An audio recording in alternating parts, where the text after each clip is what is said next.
Bonjour à tous, j'espère que vous allez bien. Troisième épisode du podcast, bienvenue à tous. Bon, celui-là, je ne peux pas vous garantir qu'il va sortir au bout de la troisième semaine, parce qu'il faut pas abuser. Je pense que on va plutôt être sur un rythme, on va sauter une semaine, quoi. Mes excuses d'avance, si vous sentez que ma voix est un peu différente, c'est parce que je sors d'une semaine assez compliquée.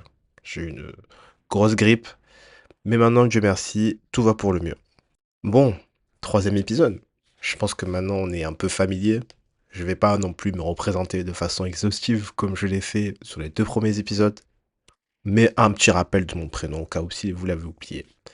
Harry, amateur de manga, qui s'est lancé un projet un petit peu fou de lancer son podcast afin de donner son avis sur les mangas qu'il a lus et d'essayer de vous proposer des choses qui sortent un peu des sentiers battus, ce qui va être le cas aujourd'hui pour le coup d'ailleurs.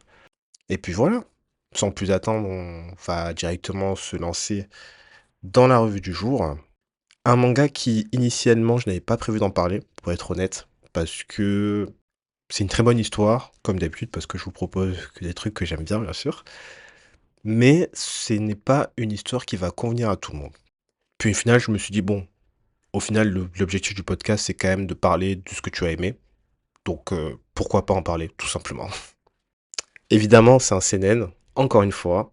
Mais ne vous inquiétez pas, hein, je ne vais pas faire que des seinen, je vais faire quelques shonen. Et le seinen du jour s'appelle Irene. Aujourd'hui, on est sur quelque chose de beaucoup plus court. Un seinen de 6 tomes, 63 chapitres, écrit et dessiné par Hideki Arai et qui est sorti en 1995. En France, il est sorti beaucoup plus tard. Il est sorti en 2021. Comment je peux vous introduire Irene? Je pense que l'idéal, c'est de commencer par poser les fondations du manga. Et le sujet principal du manga, c'est le mariage arrangé au Japon. Le tout dans un Japon des années 90, fin des années 90, donc très conservateur. Évidemment, petit disclaimer pour dire que ce n'est pas une histoire faite pour tout le monde, car le manga évolue dans un contexte où le racisme, la misogynie, la culture du viol est quand même tout à fait banalisée. Sans parler des scènes très explicites dont je ne vais pas vous faire un dessin, bien évidemment, parce qu'en plus je dessine très mal. Quant à l'histoire, elle va tourner autour de deux protagonistes, Irene Gonzalez, qui est une jeune Philippine, et Iwao Shishido, qui est un japonais d'une quarantaine d'années, célibataire endurci. Et ce petit détail va être le moteur de l'histoire, parce que c'est le sujet majeur, c'est la problématique de sa famille, la problématique de sa mère, de son père. Pourquoi mon fils n'est pas marié à 40 ans? Pourquoi mon fils habite encore à la maison? Et même pour lui, c'est quelque chose qui le pèse, parce qu'il sent le jugement de ses parents, il sent le jugement de son entourage. Et au début du récit, comment il est présenté, on a un peu de la peine pour Iwao.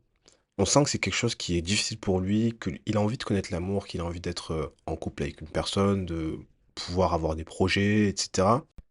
Iwao, d'un côté aussi, aujourd'hui, franchement, on le qualifierait un petit peu, enfin même pas un petit peu, on le qualifierait totalement de simp, même avec des tendances incel par moment, où il a beaucoup idéalisé, il idéalise beaucoup les relations avec les femmes, mais de l'autre côté aussi, il a du mal à combattre ses démons.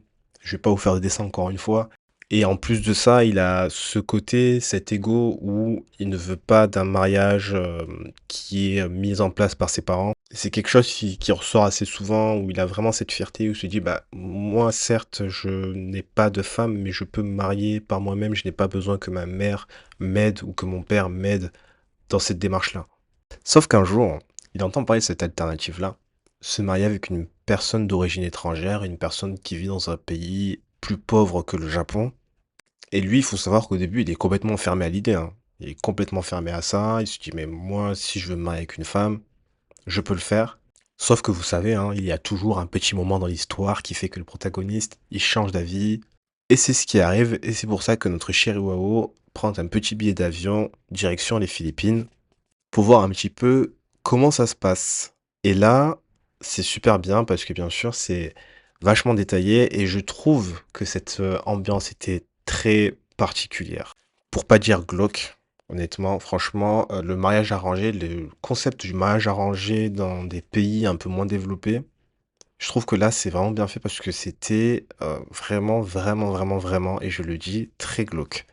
Et cette ambiance où On a vraiment l'impression que la femme est littéralement une marchandise et c'est le cas, hein, parce que, voilà, il y a des transactions qui sont faites, il y a des accords financiers qui sont, préétablis avec la famille et cetera et c'est là que notre protagoniste arrive, Irène et là, ce qui est très intéressant, c'est que on a les comportements qui sont complètement différents entre Irène et Iwao et franchement, honnêtement, quand on les voit, on se dit au-delà du mariage arrangé qui déjà, ça part sur des bases qui sont plus que moyennes, enfin, qui sont même merdiques, on va pas se mentir.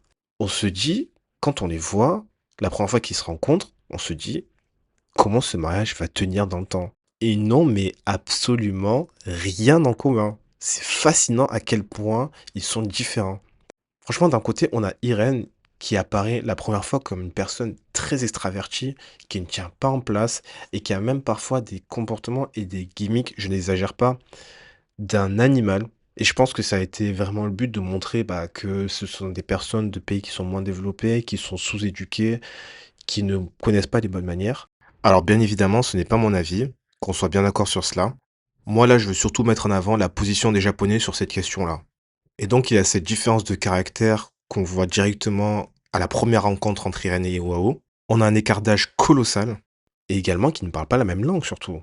Iwao qui parle japonais et Irène qui parle philippin et qui ne parle pas un mot de japonais. Elle a quelques mots d'anglais, quelques principes, mais lui aussi n'a pas un anglais exceptionnel, donc ce qui fait que c'est très très très compliqué pour les deux déjà de dialoguer avant même de parler de mariage. Et puis Iwao aussi d'un côté qui est beaucoup plus renfermé, timide, introverti, qui est un peu intimidé aussi par la situation, ce qui est normal. Et ce choc de culture, ça va complètement rythmer la suite du manga, parce que ça va être les montagnes russes. Moi, franchement, je suis passé par plusieurs états en lisant le manga, parce que dans le mariage, les dynamiques, elles sont assez différentes.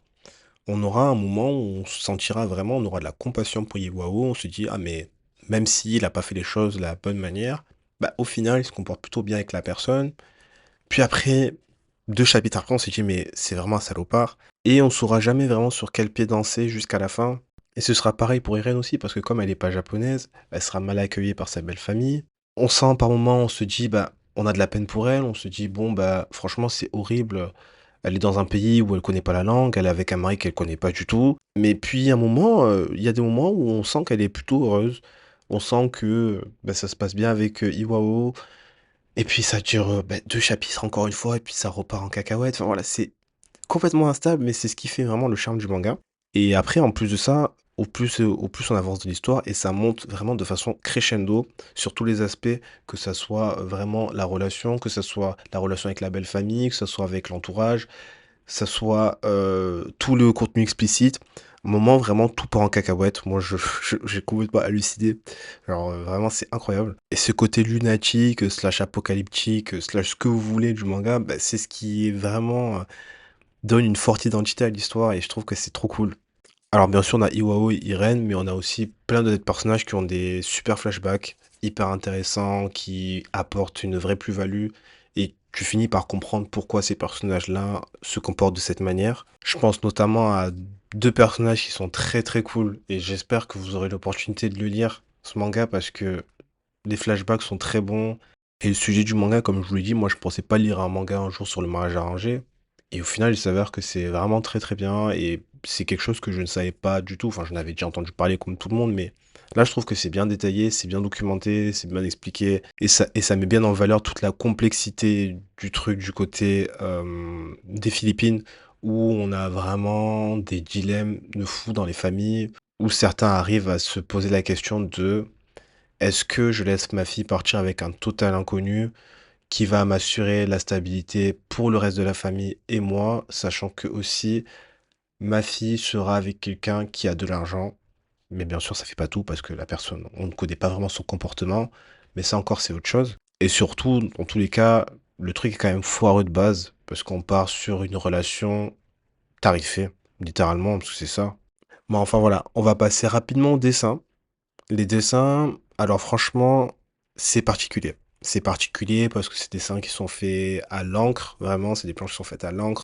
C'est aussi très surchargé, notamment au début du manga, où moi j'avais du mal parfois à déchiffrer un petit peu ce que l'auteur voulait dire à travers sa planche. Le découpage, il est un petit peu brouillon aussi. Je vous donne un exemple typique. On est sur une scène plus que banale, deux personnages sont en train de parler. Ça nous montre un petit bout de flashback et puis ensuite on passe à autre chose. On passe à autre chose, on passe à un autre sujet et je trouve que c'était pas bien amené par moments, surtout au début du manga. Sur la fin, ça allait un petit peu mieux. Mais voilà, moi, c'est le truc qui m'a un peu dérangé. Après, peut-être que de mon côté, je l'ai peut-être un peu mal lu, c'est possible, mais moi, en tout cas, je l'ai senti de cette façon-là. Mais ce qui est bien, c'est que aussi le dessin s'améliore quand même assez rapidement. Dès le tome 3, donc on est à peu près à la moitié du manga, ou même fin du tome 2. Et là, on retrouve vraiment ce charme de l'ancien, donc du dessin à l'encre, avec vraiment des moments de contraste très élevés, où parfois ça m'a fait un petit peu penser à L'école emportée que j'ai lu aussi, qui avait des planches vraiment hyper belles avec beaucoup de contraste. Et ça, c'est ce qui me plaît beaucoup dans les dessins à l'encre. Alors, je sais pas si on parle d'encre à proprement parler, mais moi, quand je dis ça, c'est pour parler des mangas de fin années 90, début 2000, où les dessins sont vraiment très foncés, très appuyés avec l'encre sur le noir, qui peuvent parfois aussi amener à beaucoup de contraste. Donc voilà, moi c'est juste pour préciser ce style de dessin. Bon, en tout cas, voilà, c'est un manga qui se passe dans un ancien Japon, qui est quand même assez décomplexé par la perception de la femme, que ce soit du côté homme ou femme d'ailleurs, hein. Parce que moi j'ai le souvenir de dialogues qui sont complètement hallucinants, qui ne passeraient jamais en 2025, en fin 2025, dans des histoires. Et cette perception de la femme, elle est encore plus altérée quand on parle de femmes étrangères de pays pauvres, style Philippines, Thaïlande, etc. Où vraiment les hommes japonais les voient comme des moins que rien.